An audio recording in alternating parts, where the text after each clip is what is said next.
नमस्कार, जय हिंद, वंदे मातरम। आप सभी का अपने इस यूट्यूब चैनल पर स्वागत है। तो जैसा कि आप सभी स्क्रीन में देख पा रहे होंगे कि आज के इस सेशन में हम लोग कवर करेंगे कि यूपी जीआईसी लेक्चरर का जो है पॉलिटिकल साइंस राजनीति विज्ञान के सिलेबस पर हम लोग डिस्कस करेंगे। लेकिन डिस्कस करने से पहले हमें यह जान लेना आवश्यक है कि यदि कोई भी परीक्षार्थी अपने एग्ज़ाम की तैयारी करने चल रहा है तो तैयारी करने से पहले ही आपका जो पाठ्यक्रम है, जो सिलेबस है, उसे भली भांति समझना बहुत ही आवश्यक है। और इसी क्रम में चलते हैं, आज के इस सेशन की शुरुआत करते हैं। और ये सेशन अगर आपको उपयोगी लगता है तो एक दूसरे के पास आप सभी शेयर कर सकते हैं। यदि देखा जाए तो यूपी जीआईसी लेक्चरर जो पॉलिटिकल साइंस का जो पाठ्यक्रम है, जो सिलेबस है, इसका क्या है, अर्थात कहने का तात्पर्य यह है कि आपके एग्ज़ाम में कितनी प्रकार की परीक्षाएं होंगी और कहां से जो है क्वेश्चन पूछे जाएंगे। देखते हैं इसी क्रम में।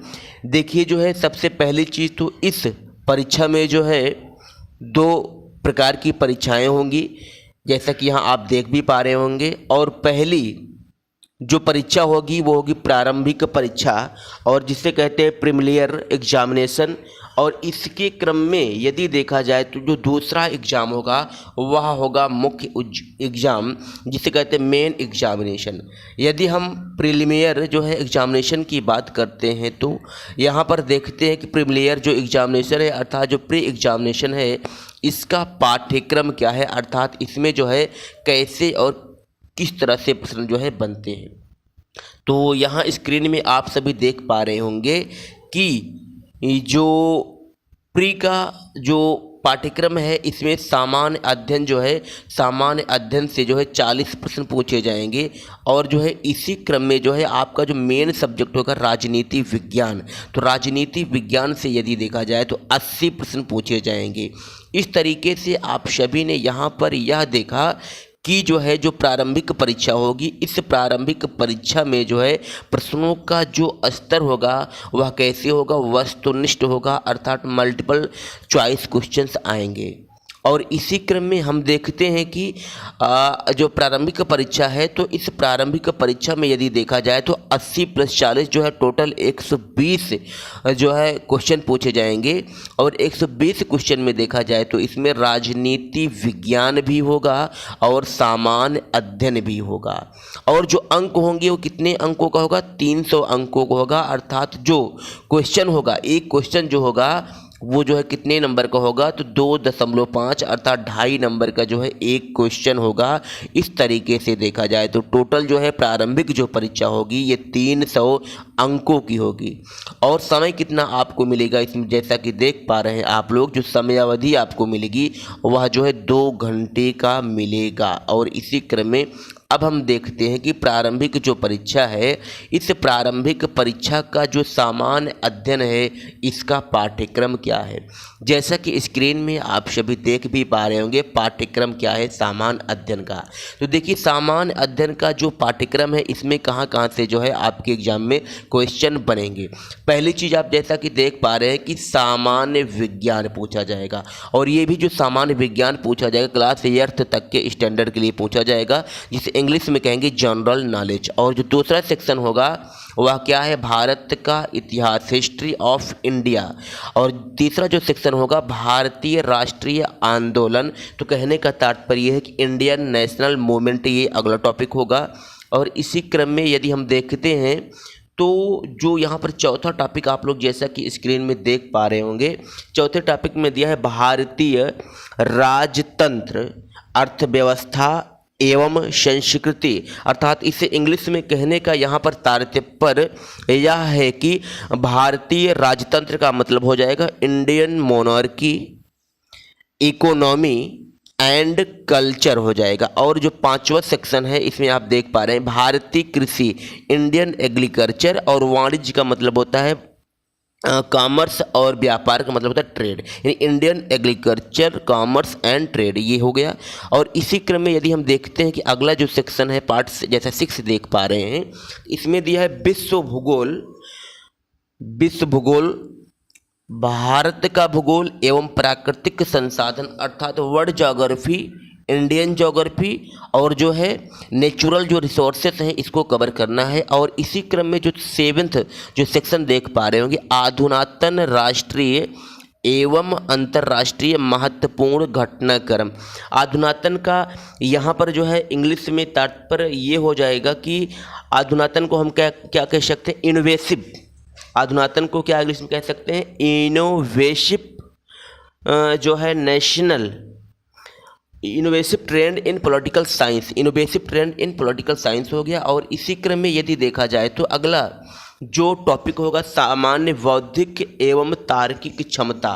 तो सामान्य बौद्धिक एवं तार्किक क्षमता का यहाँ पर तात्पर्य हो जाएगा लॉजिक एबिलिटी एवं जो है तार्किक क्षमता हो गया। और इसी क्रम में यदि देखा जाए तो अगला जो सेक्शन है इसमें दिया है कि उत्तर प्रदेश की शिक्षा, एजुकेशन ऑफ यूपी, संस्कृति, कल्चर, एग्रीकल्चर, उद्योग मतलब ट्रेड, व्यापार मतलब कॉमर्स एवं रहन सहन और सामाजिक प्रथाओं के स्टैंडर्ड ऑफ लिविंग दिया है। संबंध में क्या आपको जानकारी रखना है, विशिष्ट संबंध में विशिष्ट जानकारी रखना है। और यदि हम इसी क्रम में देखते हैं कि पार्ट जो 10 है इसमें क्या पूछा जाएगा, जो है इसमें दिया प्रारंभिक गणित दिया है, एलिमेंट्री मैथमेटिक्स आपको पढ़ना है, वो भी स्तर कहाँ तक होना चाहिए, 8वीं क्लास तक होना चाहिए। और नेक्स्ट क्या है, अंक गणित है, अर्थमेटिक है, अलजेब्रा बीज गणित है और जो है ज्योमेट्री है, रेखा गणित। और नेक्स्ट क्या है, 8वां जो सेक्शन है, 11th जो सेक्शन है इसमें पारिस्थितिकी है, इकोलॉजी एंड जो है इन्वायरमेंट पर्यावरण। अर्थात कहीं ना कहीं यदि देखा जाए तो इसमें जो पारिस्थितिकी और पर्यावरण को जैसा कि आप लोग देख पा रहे हैं तो इसका कहीं ना कहीं संबंध जो है जियोग्राफी से है। और यदि हम अब इसी क्रम में देखते हैं कि जो राजनीति विज्ञान है इसका जो पाठ्यक्रम होगा प्रीलिमिनरी एग्जामिनेशन में तो क्या होगा, तो राजनीति विज्ञान का जो पाठ्यक्रम है वो जो आपका मेन जो सेकंड पेपर में जो राजनीति विज्ञान का पाठ्यक्रम है वही सेम यहाँ भी पूछा जाएगा और हम आगे जो है उसकी चर्चा करेंगे। जैसा कि यहाँ आप लोग देख भी पा रहे होंगे स्क्रीन में मैंने मेंशन किया है कि राजनीति विज्ञान का पाठ्यक्रम मुख्य परीक्षा की भांति ही होगा। और इसी क्रम में अब हम चलते हैं यहाँ पर, जैसा कि आप लोग देख पा रहे हैं कि मुख्य परीक्षा हेतु परीक्षा योजना एवं पाठ्यक्रम। अब देखिए जो मुख्य परीक्षा होगी इसमें जो है कैसे और किस तरीके से प्रश्न आपके बनेंगे। इसमें जो पहला जो होगा जैसा कि देख पा रहे हैं आप लोग, प्रथम जो प्रश्न पत्र होगा इसमें सामान्य हिंदी होंगे और निबंध होंगे। और टोटल यदि नंबर की बात किया जाए तो टोटल जो है 100 नंबर का होगा।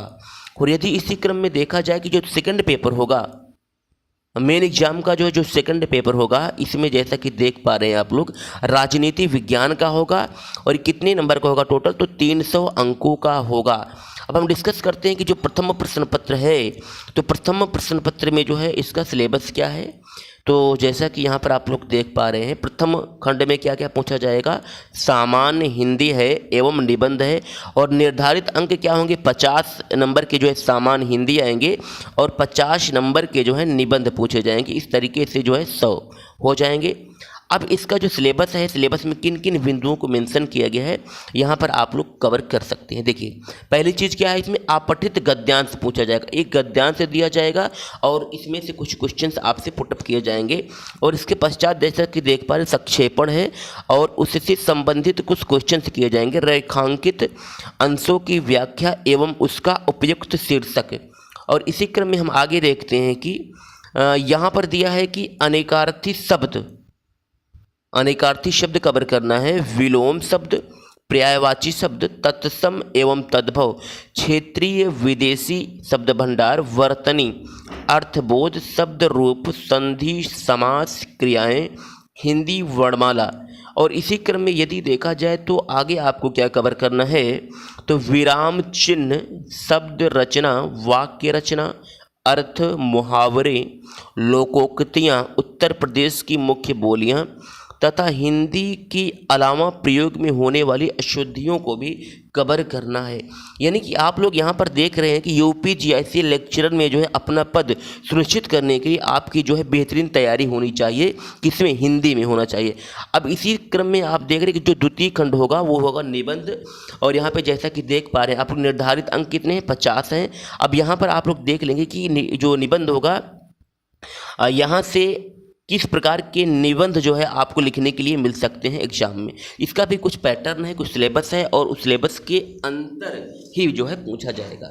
जैसा कि यहाँ पर देख पा रहे हैं कि इसके अंतर्गत जो है एक खंड होगा, इस खंड में से एक निबंध लिखना होगा। इस निबंध की अधिकतम विस्तार सीमा 1000, ध्यान से समझना है, अधिकतम विस्तार सीमा कितनी होगी, तो 1000 शब्द होगी। और निबंध है तो निम्नवत क्षेत्र होंगे, मतलब किन क्षेत्र से जो है आपको 1000 शब्दों को लिखना होगा। इसमें क्या क्या क्षेत्र से पूछे जा सकते हैं क्वेश्चन, जैसा कि यहाँ देख पा रहे हैं, साहित्य संस्कृति, राष्ट्रीय विकास योजनाएं क्रियान्वयन, राष्ट्रीय अंतर्राष्ट्रीय सामायिकी सामाजिक समस्याएं निदान, और इसी क्रम में यहाँ पे दिया है विज्ञान तथा पर्यावरण।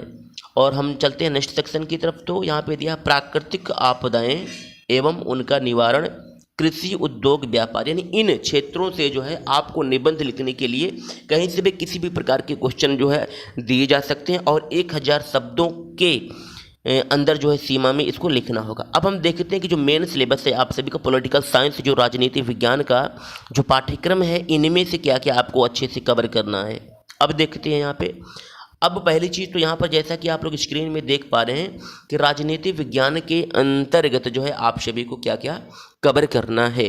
पहला चीज़ क्या दिया है दोस्तों, यहाँ पर राजनीति शास्त्र का अर्थ, परिभाषा, प्रकृति एवं क्षेत्र। अर्थात कहने का तात्पर्य है कि meaning of political science, definition, nature and scope. और इसी क्रम में देखिए राजनीति शास्त्र अर्थात पॉलिटिक्स, राजनीति विज्ञान, पॉलिटिकल साइंस, राजनीतिक चिंतन अर्थात पॉलिटिकल थिंकर, एंड राजनीतिक दर्शन अर्थात पॉलिटिकल जो फिलॉसफी हैं। और इसी क्रम में यदि देखा जाए तो अगला टॉपिक क्या कवर करना है आपको, तो यहाँ जैसा कि देख पा रहे हैं, राजनीति शास्त्र का विज्ञान, समाजशास्त्र, अर्थशास्त्र, इतिहास, भूगोल एवं नीति शास्त्र से संबंध। अर्थात कहने का यहाँ पे तात्पर्य है कि पॉलिटिकल साइंस जो है इसका रिलेशन जो है कैसे क्या है, समाजशास्त्र मतलब सोशियोलॉजी से कैसे है, इकोनॉमिक्स से कैसे है, हिस्ट्री से कैसे है, ज्योग्राफी से कैसे है, और इथिक्स से कैसे, ये आपको कवर करना होगा। और इसी क्रम में यदि हम आगे देखते हैं तो आपके सिलेबस में क्या मेंशन किया गया है, तो नागरिक शास्त्र की परिभाषा, definition of civics and nature and scope, ये कवर करना है। और नागरिकता का अर्जन, जैसा कि आप लोग देख पा रहे होंगे, नागरिकता का नागरिकता का अर्थ, अर्जन एवं खोने की विधियां। अर्थात यहाँ पे कहने का तात्पर्य कि मीनिंग ऑफ सिटीजनशिप और अर्जन, एक्सेप्ट एंड जो है लूजिंग ऑफ मेथड क्या है सिटीजनशिप की। अब इसी क्रम में हम नेक्स्ट देखते हैं कि पर्यावरण सुरक्षा के प्रति नागरिक के क्या कर्तव्य हैं। जैसा कि आप जानते हैं कि इनका मेंशन जो है फंडामेंटल जो ड्यूटीज हैं उनमें भी किया गया है। और इसी क्रम में राज्य की अवधारणा, कॉन्सेप्ट ऑफ स्टेट एलिमेंट है, मतलब एलिमेंट ऑफ स्टेट, एंड जो है उद्भव के द्विधांती सिद्धांत अर्थात जो है राज्य की उत्पत्ति के जो सोशल कॉन्ट्रैक्ट की जो थियरी है इन्हें भी कवर करना है। और इसी क्रम में यदि देखा जाए तो समझौतावादी सिद्धांत कवर करना है। राज्य की जो उत्पत्ति के सिद्धांत हैं उनमें समझौतावादी सिद्धांत है, विकासवादी सिद्धांत है, और मार्क्सवादी सिद्धांत को भी कवर करना होगा। और इसी क्रम में जो है राज्य के कार्यों के सिद्धांत, उदारवादी भी है, उदार लिबरलिज्म है, और समाजवादी सोशलिज्म है, एंड जो है लोक कल्याणकारी सिद्धांत। तो लोक कल्याणकारी सिद्धांत का यहाँ पे तात्पर्य यह हो जाएगा कि पब्लिक जो वेलफेयर्स होते हैं इसके लिए जो है आपको कवर करना है। और इसी क्रम में देखिए यहाँ पे है संप्रभुता, सॉवरेनिटी है, पावर है, और सत्ता अथॉरिटी है। कानून लॉ पढ़ना है आपको, लाइबर्टी जिसे कहते हैं फ्रीडम पढ़ना है, संविधान का अर्थ, meaning of constitution and meaning of constitution, and जो है type of constitution and classification of constitution, ये सब कवर करना है। और इसी क्रम में आप जैसा कि यहाँ देख पा रहे हैं कि सरकार की अवधारणा, कॉन्सेप्ट ऑफ गवर्नमेंट और आधुनिक शासन प्रणालियाँ, यानी मॉडर्न जो गवर्नमेंट हैं इनको कवर करना है। और इनमें क्या है, संघात्मक एवं एकात्मक अर्थात union and unitary government cover करना है। और देन क्या है, संसदीय एवं अध्यक्षात्मक सरकार अर्थात पार्लियामेंट्री एंड जो है प्रेसिडेंटियल जो गवर्नमेंट होती है इनको आपको कवर करना होगा। और इसी क्रम में जैसा कि आप लोग देख पा रहे होंगे कि सरकार के अंग, पार्ट ऑफ गवर्नमेंट, अब सरकार के अंग में क्या क्या पढ़ना है, व्यवस्थापिका, लेजिस्लेचर एंड लेजिस्लेटिव एंड जो है एग्जीक्यूटिव कार्यपालिका एंड जो है जुडिशियरी न्यायपालिका कवर करना है। और इनके संगठन, इनके स्ट्रक्चर क्या है, इनके वर्क क्या है, इनकी इंपॉर्टेंस क्या है और इनके पारस्परिक संबंध क्या है, यानी व्यवस्थापिका, कार्यपालिका और जो न्यायपालिका है इनकी जो बीच जो रिलेशन है, जो संबंध है, इनको कवर करना है। और यदि हम इसी क्रम में बात करते हैं कि आगे क्या आपको कवर करना होगा, तो लोकतंत्र की अवधारणा, concept of democracy and meaning of democracy and type of democracy and जो थियरी ऑफ डेमोक्रेसी, ये सब कवर करना है। और इसी क्रम में दलीय प्रणाली को भी कवर करना है। दलीय प्रणाली के बाद हम देखते हैं कि आगे क्या है, तो यहाँ पे दबाव समूह जिसे कहते हैं प्रेशर ग्रुप कहते हैं। और जो है इसके बाद सिद्धांत भी आपको कवर करना होगा। और इसी क्रम में देखते हैं कि निर्वाचन प्रणाली, इलेक्शन जो सिस्टम्स है, इलेक्शन सिस्टम क्या होता है और जो वोटिंग के राइट होते हैं इनसे भी क्वेश्चन बनते हैं। राष्ट्र की अवधारणा, कॉन्सेप्ट ऑफ नेशन, राष्ट्रीयता, नेशनलिज्म और इंटरनेशनल एवं गुट निरपेक्षता, नॉन एलिज मूवमेंट। और इसी क्रम में यदि हम आगे बात करते हैं तो आप सभी को कवर करना है राजनीति व्यवस्था के विघटनकारी तत्व। ध्यान से समझना है, आपको क्या पढ़ना है, राजनीति व्यवस्था के विघटनकारी तत्व पढ़ना है। और इसके बाद यदि हम बात करते हैं कि क्या पढ़ना है, इसमें क्या क्या पढ़ना है, जाति, भाषा, सांप्रदायिकता एवं क्षेत्रवाद कवर करना है। और यदि हम इसी क्रम में ये भी कह सकते हैं यहाँ पर राजनीति व्यवस्था के विघटनकारी तत्व का मतलब हो जाएगा destructive element of the political system. अब इसमें क्या है, जाति का मतलब हो जाएगा कास्ट हो जाएगा, लैंग्वेज हो जाएगा, कम्युनिकेशन एंड जो है रीजनलिज्म हो जाएगा, क्षेत्रवाद हो जाएगा। और इसी क्रम में अब हम आगे देखते हैं कि राजनीति विज्ञान में अभिनव प्रवृत्तियाँ। तो राजनीति विज्ञान में अभिनव प्रवृत्तियाँ का मतलब है innovative trends in political science. अब इसमें क्या है, उदारीकरण है, लाइबरलिज्म है, निजीकरण का मतलब हो जाएगा प्राइवेटाइजेशन हो जाएगा, और भूमंडलीकरण का मतलब तो ग्लोबलाइजेशन पढ़ना है, स्वतंत्रवाद अर्थात जो लाइबर्टिज्म है ये पढ़ना है, समतावाद मतलब इक्वलिटिज्म पढ़ना है, गवर्नेंस की अवधारणा, कॉन्सेप्ट ऑफ गवर्नेंस पढ़ना है, राज्य बाजार स्टेट मार्केट पढ़ना है, बहस डिस्कस करना है पंचायती राज और नव सामाजिक आंदोलन, ये कवर करना है। और इसी क्रम में हम देखते हैं कि जो पॉलिटिकल जो थिंकर हैं, इन पॉलिटिकल थिंकर में पहले इंडियन पॉलिटिकल थिंकर को कवर करना है। और इसमें जो है किनको पढ़ना है, तो मनु को पढ़ना है और जो है कौटिल्य, महात्मा गांधी और वी.आर. अम्बेडकर जी को कवर करना है। और इसी क्रम में यदि हम बात करते हैं कि आगे आपको क्या कवर करना है, तो भारतीय राष्ट्रीय आंदोलन का इतिहास अर्थात history of national movement in India, और एंड जो है संविधान निर्मात्री सभा यानी कॉन्स्टिट्यूएंट असेंबली पढ़ना है। और देन जो है इसी क्रम में देखते हैं निदेशक तत्व जिसे कहते हैं directive principle of state policy, और संविधान में क्या पढ़ना है आपको, इंडियन कॉन्स्टिट्यूशन पढ़ना है। और इसी क्रम में हम देखते हैं भारतीय संविधान की प्रस्तावना, प्रिएम्बल ऑफ इंडियन कॉन्स्टिट्यूशन, प्रमुख विशेषताएं भारतीय संविधान की अर्थात कहने का तात्पर्य प्रमुख विशेषताएं क्या है, main features of Indian constitution, मूल अधिकार फंडामेंटल राइट, मूल कर्तव्य फंडामेंटल ड्यूटीज, राज्य की संशोधन प्रक्रिया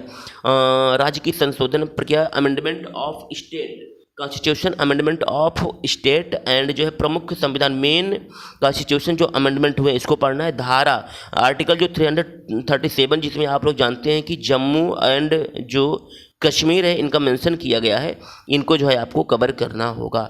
और इसी क्रम में यदि हम आगे बात करते हैं कि आपके सिलेबस में क्या क्या है, तो जैसा कि स्क्रीन में आप सब देख पा रहे हैं, भारतीय संघीय व्यवस्था यानी जो है इंडियन फेडरल सिस्टम और जो है relation between central and state केंद्र राज्य के बीच संबंध कवर करना है। और इसी क्रम में संघीय सरकार यूनियन गवर्नमेंट, संघीय सरकार का गठन, स्ट्रक्चर ऑफ यूनियन या फेडरल गवर्नमेंट एंड जो है उसकी कार्यविधि टर्म क्या है, संघीय कार्यपालिका क्या है, राष्ट्रपति। अब देखिए यहाँ पे आप देख पा रहे होंगे राष्ट्रपति ना, तो राष्ट्रपति के अंतर्गत देखा जाए तो क्या क्या पढ़ना है, राष्ट्रपति का इलेक्शन कैसे होता है, राष्ट्रपति के पावर्स क्या हैं, कार्य क्या है, वर्क क्या है, और आपातकालीन उपबंध अर्थात राष्ट्रपति को क्या क्या राइट्स हैं जो है इमरजेंसी सिस्टम में।